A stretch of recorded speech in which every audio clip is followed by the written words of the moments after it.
Hello, hello! Katatapos lang nga ng New Zealand election at ito nga yung first time namin na nakapagboto dito sa New Zealand. Kaya naman ay gusto kong i-share sa inyo yung experience namin as first time voters in New Zealand. Nung Saturday nga ay last day na pwedeng magboto pero kami nga ni Carlo ay hindi pa registered voters pero ang sabi naman nga ni Carlo ay try pa din daw namin. Baka naman daw kasi allow kaming makapag-register on the spot and right away makapagboto. So papunta nga kami dyan sa Botany Library dahil last time may nakita ako doon na signage na pwede nga doon makapagboto. May dala-dala nga kaming passport tsaka yung visa namin just in case hingan kami ng proof of identity. Ang election pala dito sa New Zealand ay ginaganap every 3 years. Last year lang nga nag-grant yung residence visa namin kaya pag inalaw kaming makapag-register at makapagboto ngayon, ito yung magiging first time namin kung sakasakali. Pag election time pala dito sa New Zealand ay hindi gaanong maingay. Actually, hindi talaga maingay as compared sa atin sa Pilipinas. Sa atin nga kasi 'di ba sa Pilipinas, usong-uso yung mga kandidato ay umiikot sa mga lugar-lugar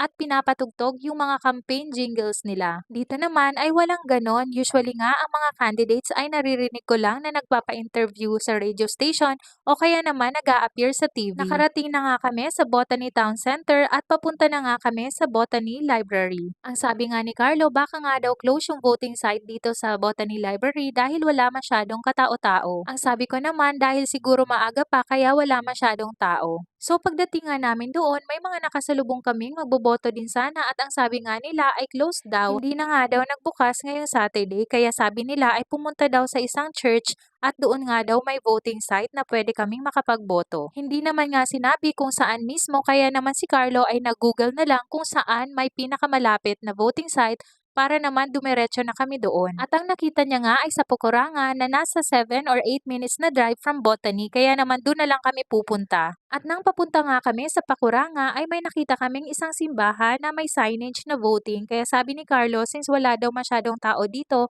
ay doon na lang nga daw kami magboto. Baka daw kasi pag doon pa sa Pakuranga ay masyado ng maraming tao at matagalan nga kami. Pagdating nga namin doon nagtanong sila kung ano daw yung number namin or registration number ata yung tinatanong noon para malaman kung saan kaming electorate. At nang sinabi nga namin na wala pa kami noon dahil first time namin, binigyan nila agad kami ng enrollment or registration form at after nga nun ay nakapagboto na kami agad-agad. Nag-expect nga kami na hihingan kami ng driver license or passport para ma-check kung eligible ba kaming makapagboto pero hindi na nga nila ginawa. And nung Sunday nga ay nagsimba kami sa isang Catholic church na sobrang malapit lang sa amin, ang St. Luke's Church dito sa Flatbush, Auckland. Ang location nga ng church na to ay mismong sa school nila Clay kaya sobrang accessible, nasa 7 minutes lang na drive mula sa bahay. Madami ngang mga Pilipino na nagsisimba dito sa simbahan na to dahil dito sa Flatbush, Auckland ay sobrang dami na ding mga Pilipino ang nakatira at isa na nga kami sa mga yun. Ito ngang simbahan na to ay nagbukas lang noong May 2021